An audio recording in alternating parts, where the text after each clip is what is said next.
لاہور میں سانحہ کہنا کے بعد پورا علاقہ غم کی تصویر بنا ہوا ہے۔ فضا سوگوار اور ہر آنکھ اشک بار ہے، جبکہ حادثے میں جاں بحق ہونے والے 11 بچوں اور بچیوں کی نماز جنازہ ادا کر دی گئی۔ پولیس نے واقعے کا مقدمہ درج کر کے کارروائی شروع کر دی ہے۔ تفصیلات جانیں گے نمائندہ ڈان نیوز محمد تیمور سے۔ تیمور بتائیے۔ کانا واقعے کے نتیجے میں 14 بچے جو ہے وہ اپنی جان کی بازی ہار گئے۔ 8 افراد جو ہے ان کو وہ ہاسپٹل جو ہے منتقل کیا گیا، جن میں سے بیشتر کو جو ہے وہ ابتدائی طبی امداد کے بعد جو ہے وہ ان کو واپس گھروں کی طرف روانہ کر دیا گیا، مگر ابھی بھی ایک ٹیچر جو اساتذہ ہیں اور ایک بچہ جو ہے وہ بھی جو ہاسپٹلز ہیں وہاں پر زیر علاج ہیں۔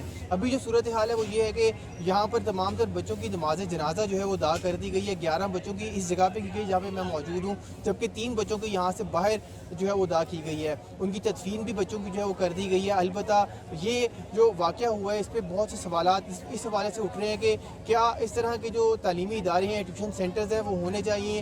کیا ان کی جو عمارات ہیں، جو عمارتیں بنائی گئی ہیں وہ سیدھا ہیں، یا ان کی کیا صورتحال ہے؟ ان کی انسپیکشن جو ہے وہ ماہانہ وار جو ہے وہ ہونی چاہیے یا نہیں؟ اب تو مونسون بھی آنے والا ہے، تو صورتحال اگر عمارتوں کی ایسے رہی تو اس طرح کے واقعات اللہ نہ کرے دوبارہ بھی جو ہے وہ ہو سکتے ہیں۔ البتہ جن والدین کے بچے جو ہیں ان سے رخصت ہو گئے ہیں، ان کے گھروں میں تو کوحرام جو ہے برپا ہے۔ البتہ 14 بچوں کی جو نماز جنازہ ہے وہ ادا کر دی گئی ہے۔ اس واقعے کے اوپر جو ہے پولیس کی جانب سے FIR کا اندراج بھی کر دیا گیا ہے۔ بہت شکریہ ان تفصیلات کے لیے۔